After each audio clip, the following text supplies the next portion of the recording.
Okay, I think we'll get going now. Firstly, thank you everyone for attending our fourth webinar now. This one is on women and girls, but obviously that's a massive subject matter. And for those that came to the actual roadshows earlier in the year, we ran out of time on all three of those chats. So we thought for this one we'd focus in a little bit, look at how to increase the women in your club environment and why you might want to do that. And the benefits that might bring. My name's Natalie. I am the manager of Women and Girls across Essex, and we welcome all the clubs from across East Anglia as well. Claire Smith is also going to be giving us some insight today as well, and she's done lots of good work, excuse me, down in East London, that can be transferred across to any part of Essex or East Anglia, hopefully. So hopefully you come away from today with a few more points in how to increase the women in your club. While you're on, if you've got any questions, we're going to mute everyone up, but if you've got any questions, please use the chat box. If you're not sure where that is, you should be able to hover and see that on one of the control panels up the top.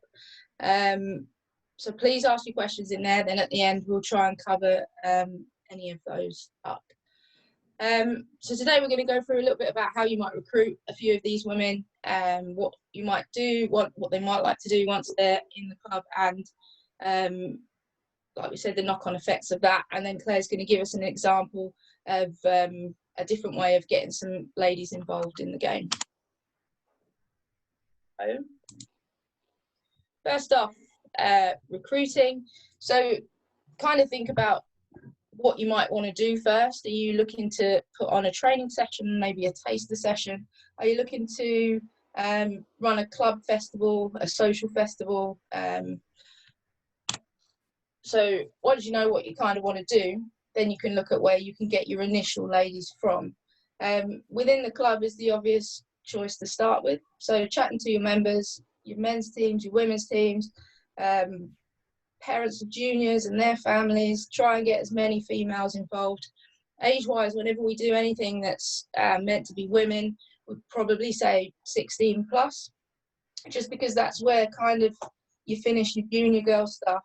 And also as a woman or a mum or a teacher or something, you might just want that time where you're just with people that are of a similar age and kind of maturity on that, although that varies quite a lot, however old you are.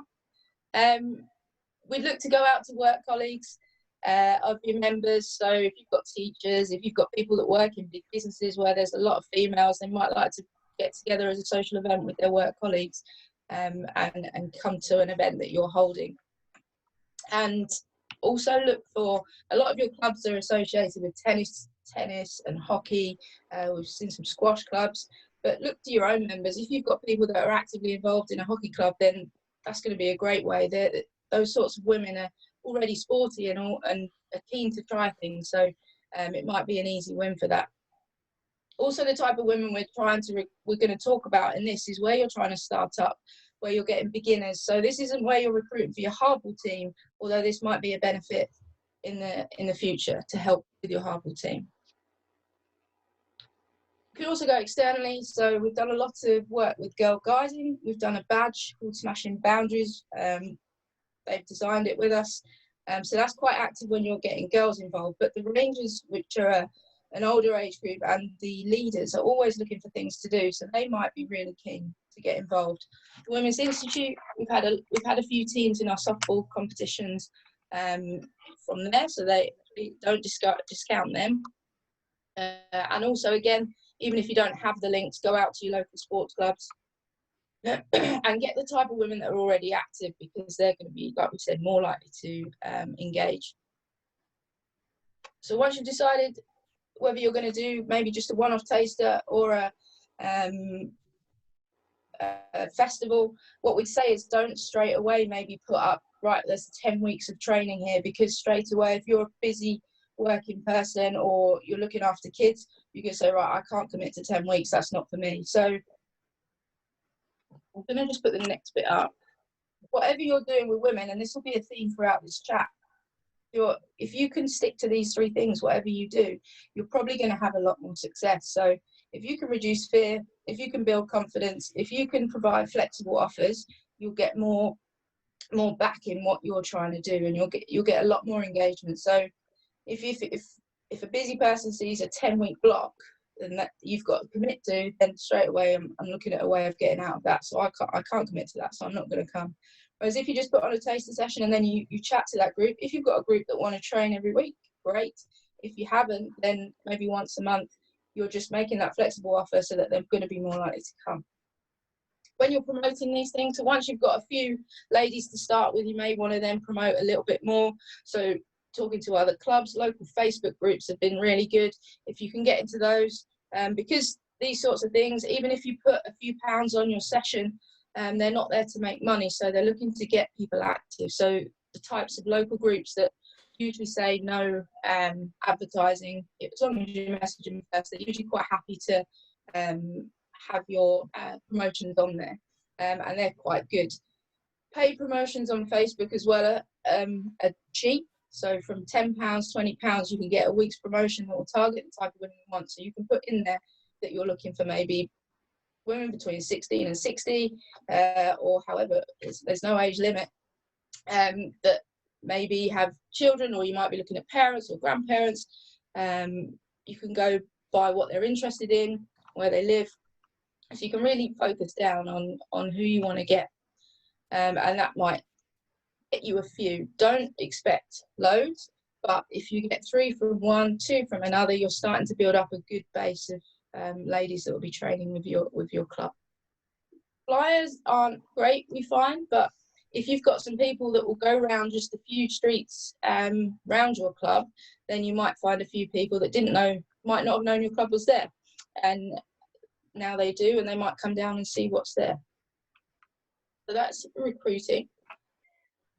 So once you've got your group together, you might have had your taster session and they really enjoy it. Then what do you do next? Looking at this poster, so going back to the advertising, just want to make a point that images you use are quite key. So you might think, I want to get some women in, let's use a picture of the England women's team, because that's what everyone aspires to be, which is true. But if you've got a group of ladies on that poster that are looking super professional, super fit, then some women might look at that poster and think, that's not for me. I'm not going to commit to that many sessions, so I don't want to buy all that kit. Or they look really good, I'm not at that standard, I'm going to come out of that. So again, we're building that confidence and we're reducing that fear. So if you look at the poster the ECB did for the one of the softball festivals, you can see that if you look at that poster, there's probably someone that's going to represent everyone. So there's some older people, there's some younger people, some people that look like they might be good at cricket, there's some people that maybe aren't so good. So I know that I can fit somewhere in between that. You're looking at people from different backgrounds, different shapes, different sizes. You can also see what they're wearing on that. So it looks pretty casual. Although they're all in some sort of uniform, it seems pretty relaxed. People have got other stuff on as well. So I've got an idea of what I'm getting into then. If you're using playing shots, just make sure people are smiling, having fun. They don't have to look technically correct, because again, then your audience can identify with that and are more likely to come because they haven't got that fear of not fitting in. So you might offer, once you've had that one-off session, you might offer some training sessions to fit the group that you've got once a week, like we said, or once a month, it doesn't matter. Good night is junior training night, because then the mums are already there and you've got a nice group to start with. You might then want to put on some softball festivals, so that just might be within your club. If you have enough, all you need really is 6-a-side minimum. Pairs cricket is really good. We usually do 4 ball overs, make sure everyone has the same amount of balls, and have lots of games rather than big long games. But again, work with who you've got and what they want. On those sorts of festivals, we say bowling can be done anyway, because again, that's a part where you can get a lot of fear because people don't want to look silly. They know that bowling's really hard in cricket, so they don't want to give it a go. So bowling, we say underarm, overarm, throw it down there, it doesn't really matter. Just let them have a go and build it up as you go through your training and softball. You might want to look at then some friendlies. Some clubs have done just put out on Twitter, put out through our network that they're interested in friendlies, and then can go and play some One Uster. We'd love to have a league eventually, so if you've got ladies that do get into this, then let us know and we'll try and put some things on so that's a little bit more organised in your areas eventually. Once you've had maybe a group that have been training or playing and they're looking to go on a bit further, indoor cricket has been a great link to push them up, or to push them along a little bit more. Whether it's a softball indoor league or whether they start to play with the hardball indoors, that is a good connection then to the ones that want to go on to play hardball. Some might stay at that indoor cricket level and that's fine. Some might want to go on, so it might be nice towards the end of your season or at the start of the next season just to provide the opportunity for them to play some hardball. Going back to the softball festivals, you might see the bats that are on the screen. They're like a mixture. They're not a kid's plastic bat. They're quite a hard bat and they're quite big, but they're just a little bit more adult than your regular quick cricket bat. So they're a lot better. And again, you're building the confidence of your players when you're using those. They are available to buy, but there's not a range of sizes, I don't think, but they're generally okay for most women playing. So like we said, when you're doing your training, if you think about these 3 things, then you're probably going to keep your women playing for a little bit longer. With the flexible offers, we include subs in that. So you might not want to straight off say, right, it's £100 for you to join for this year. You might have a more flexible pay-as-you-play option. What we'd also say is if you have someone that's really good at communication involved as well, so that if one of the ladies misses 1 or 2 weeks, in their mind, they might be thinking, right, I've missed out on bowling, I've missed out on batting. If I go back, I'll be well behind. Everyone else will be ahead of me. So you're starting to build that fear again. So just make sure someone's checking in with them, reassuring them that they haven't missed anything and that they'll be fine coming back in, and you're more likely to then retain a few more people. On the sessions themselves, we usually try and keep to a bit of a triangle where there's an equal amount of social time, fitness time, and cricket skills. So using the cricket, fitness through cricket, but also having enough time and a lot of icebreakers to make sure that people feel connected to others, that they're more likely to come back. Get the group to set up WhatsApp chats. Hopefully they should all be over 18. If they're not, then just make sure you follow the safeguarding protocols. But the more people feel part of a team, whether it's men or women, they're more likely to come back as well. So what benefits might this then bring for your club? Hopefully, through your work in reducing the fear, building confidence and providing flexible offers, you should hopefully have more players. I'm going to bring them all up to start with. Not just your women's players, you're going to have more people using the club, more people playing cricket, which is always great. But women will bring their families. So if they've not been connected to the club, they might be bringing sons, daughters, husbands, brothers, wives, sisters. They'll be bringing people that can play in your other teams and contribute to the club that way. They may also, once you've built that confidence, be happy to then maybe as a group do a coaching course or a scorer's course or an umpire's course. What we say is in your sessions, get them used to umpiring and scoring their own games, because then if their kids do start playing or they just want to get involved in the club a bit more, they've had that experience. They won't be so nervous of then going on to help in other ways. So you've got a great resource there for the other parts of your club. You also bring different knowledge, different backgrounds. So whether that's to your committee, if you can get them involved in that, you'll have some different ideas for the club and help take it forward in different ways than you may have been used to. You'll also, like we just mentioned, more volunteers and a different energy around your club. Hopefully it would improve the environment by having more people there. Also, if you've got more families involved, if the women are there and their families are there, they're more likely to spend more time at the club, which means that hopefully they're putting more money behind your bar. They're getting involved in social events and even running them as well. So just general club life should improve the more different teams that you have at your club, whether that be girls, boys, ability teams, whatever it is. You're going to improve the environment there, and hopefully people want to spend more time there. And also, lastly, you can't ignore that you're probably open to a few more funding opportunities if you are trying to promote more activity for women. So again, you might not be trying to produce the best cricketers here. You're just trying to provide a service, open up your club to more people. But again, by doing that, you might open up your funding streams as well. So they're the kind of just a quick race through some of the things that you might do to start up your women's section. Claire has got an example that is another way of recruiting women and just getting them active. So I'm going to pass over to her to take you through that. Perfect, thanks, Naz.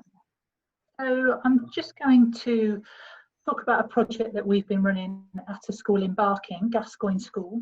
So through this project, we aimed to introduce women to cricket, potentially get women back to cricket who had experienced it when they were at school, empower them to become leaders through the All Stars cricket programme, and then also think about providing them with exit routes into playing and volunteering. So following on those three themes that Natalie's been talking about, to reduce the fear for the ladies, we worked with the school to run a beginner session for them. And this took place between 9:30 and 10:30.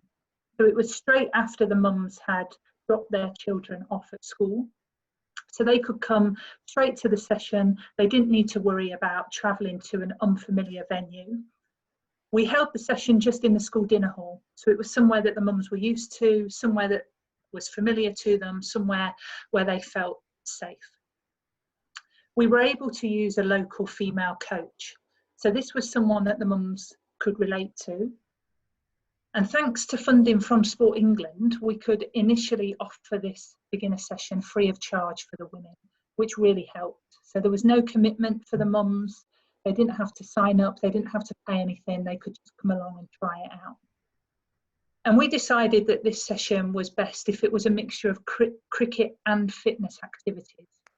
So we did some fun warm-ups, cricket skills, some fun cricket games, but also focusing on fitness as well, which we knew was important for the ladies.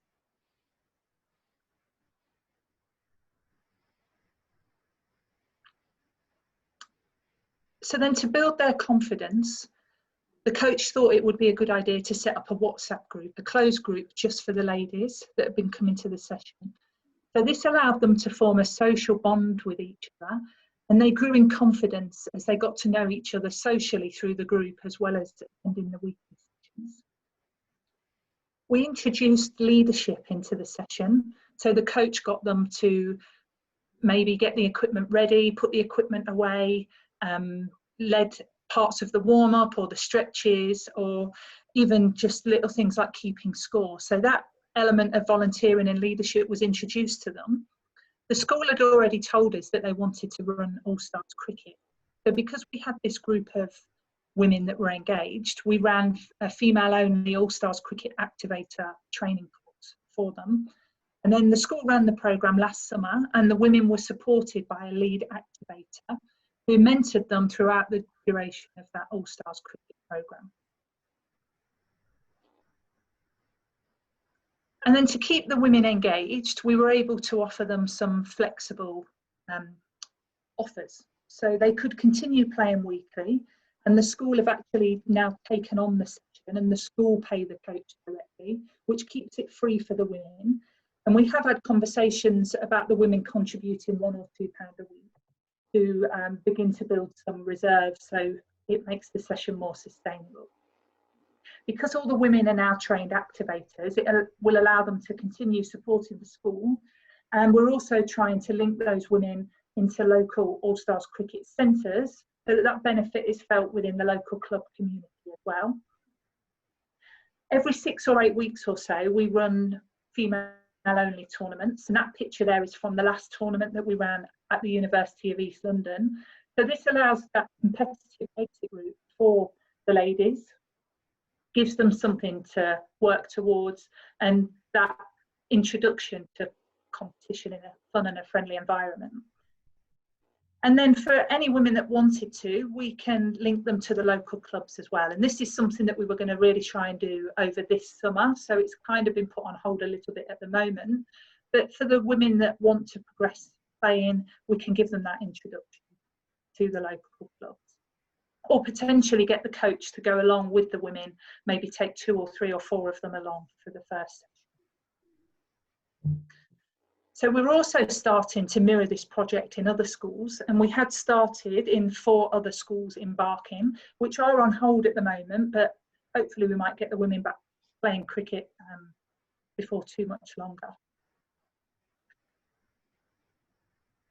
So things for you to think about if you wanted to use this project as an example, or how you can get more women involved and get them along to your club.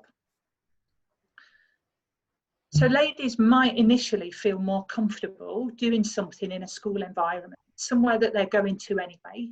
You've got that captive audience of mums that are bringing their children to school and then collecting them.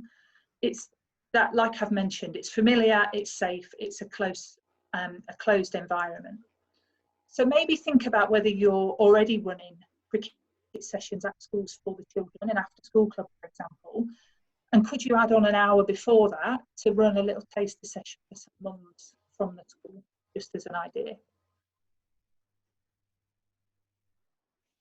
So because of this session at Gascoigne School, we've now got a network of female activators. So if you were to do something similar, it could really help your club when recruiting more volunteers, specifically for programmes such as All Stars Cricket and Dynamos Cricket, where you might need more people, and it's quite easy for them to get qualified as the activators for those programmes. So our social ladies that we've generated through this project might want to go on to join a club. So if you could do something similar with some local schools to your club, that would be a benefit for you. You've got that increased number of ladies that are experiencing cricket that might then go on to join your club. But I think it's important to recognise, and Natalie touched on it, that some ladies might only want to play. So they might just want to come along to a fun social session that's maybe a bit of a mixture of fitness, cricket skills, fun games. They might not want that commitment of playing in a league or having to attend training on a regular basis. So think about whether you need to offer something like that, whether your local women might prefer that option. It's all about just talking to the women and understanding what they want.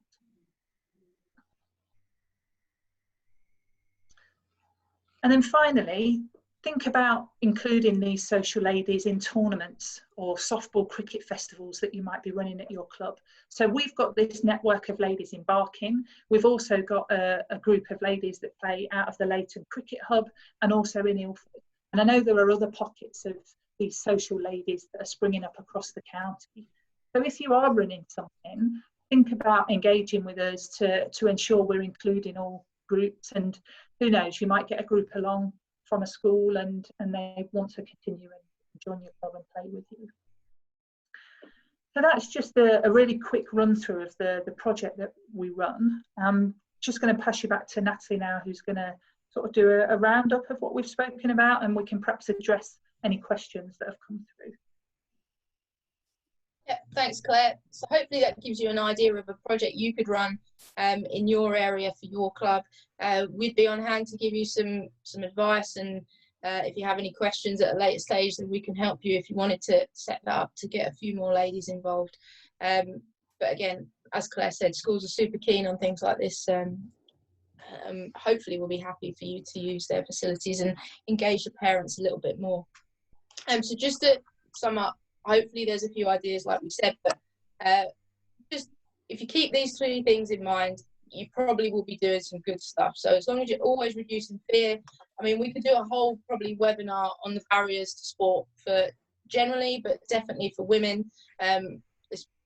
Obviously these are generalizations, but where you're getting new people involved, looking for an easy way out, because you want to do something, but there's a lot of things that are probably stopping you from doing that. So reducing that fear of attending a session, or in the abilities that they have, building their confidence, and making sure that we're providing flexible offers, whether that's a facility for the children to be there while they're training, whether that's payment, making sure that maybe put on some free sessions and then it's a pay-as-you-play sort of thing. On to things like kit. What do they want to wear? They might want something to all wear together, but does it have to be your white top from your men's first team? Can it be a training top? Can it be a different one? Can they design their own one? So just be open to those sorts of things. So thank you for listening to our presentation today. I hope you got some good stuff out of it. I'm just going to quickly remind you of what's coming up with the webinar series. So this afternoon there is a really good one from Phil Knappett, our County Welfare Officer, who's looking at helping you with safeguarding, because there's a lot of virtual coaching sessions going on, and a lot of clubs are super interested in this but worried about maybe using Zoom or Skype or whatever app you use to do it, and he'll cover off some of those. On Thursday, Barry Hyam, Dan and I think Mags are going to take you through the youth cricket and the player pathway. On Monday, we've had 2 of these already. You've probably heard of Upminster's really successful race night where they raised over £5,000, had 300 people taking part. So if you want to get your club active, Ollie, who's the chairman at Upminster, will hopefully be taking you through some pointers on that. On Tuesday, the 12th of May, we have an umpiring and scoring webinar. Thursday, the 14th of May, marketing and commercial activation for your club. And on Tuesday, the 19th of May, we'll have a coach education one. Here's a list of contacts in case, as we said, this is open to everyone in the East Anglia region. And on that, Rob and Sam are here. So if they've got anything to add, I'll come across to you. And then after that, we'll just take a few questions from everyone. So Rob or Sam, anything to add from you guys? Thanks, Natalie. It's Rob here. I'd actually put it in the chat box anyway, so I'm sure Arthur will pick it up. But just to elaborate, going back to the recruiting thing, you've got some great sources there for recruitment. I think the other one that we've been successful with is around secondary schools, and obviously getting players from the secondary schools and also young leaders as well to help out. I know Claire was talking about with the activators. And we found that we've got some great little young leaders there that can come out and help with All Stars or Dynamos and things like that. So, whether a club wants to obviously link with a secondary school or, as you say, start an activity within a secondary school, I think there's certainly an area that can be looked at as well. Thanks, Rob. I think we've got Ben as well from Cambridge has managed to get on. But Sam first, anything from you? Yeah, no, I'm not sure if Ben's on. I had a little bit of blur for Ben as well, so I'll say that, and then Ben can add anything extra on top. And first of all, yeah, thanks to you, Nat, and to the team at Essex for inviting us on today and for putting together these webinars. Again, really useful for our club. So a huge thanks from us. With regards to the women and girls game, it's a similar picture across Beds and Hunts. And I'll speak for Ben as well in saying that I think they're in a similar position with regards to the women and girls game. Our aim is to build from the ground up with the girls sections from All Stars upwards, as well as continuing to build on sort of the success of the women's softball festivals, creating fun and relaxed environments for women to take part in cricket, and hopefully grow the game even further across Beds, Hunts, Cambs and the rest of the region. We have a women and girls participation manager now in post, as Damian Redpath has transitioned over from a Chance to Shine role to now look after women and girls cricket, and that's across Beds, Hunts and Cambs, a joint role with them. So Damian will be in post to support clubs and schools with women and girls cricket. Yeah, great, thanks Sam. Yeah, so I haven't put Damian up there, but Sam's probably your main link for now while during these times, and then hopefully Damian can help in the future. Ben, you there or not there? Yeah, I am. Sorry, I've got a small child in my lap, so he's needed feeding. Yeah, Sam's picked up most of what I was going to say. So yeah, thanks again for including in this. Obviously, at the moment, Damian is one of our furloughed staff, so she's the contacts will be myself and Matt Morley at this point in time, and then obviously once things settle down, we'll be getting back to hopefully some kind of normality. Thanks, Ben. Okay, Arfan, have we got any questions? Yeah, got a couple of comments and one question. So first comment, Rob's already touched on it, but he's also said that he's found secondary school is another source for recruiting players. So a really good piece of advice. Graham just mentioned the Colchester Northern Gateway Indoor Centre. Once we're out of this crisis, the project is completed.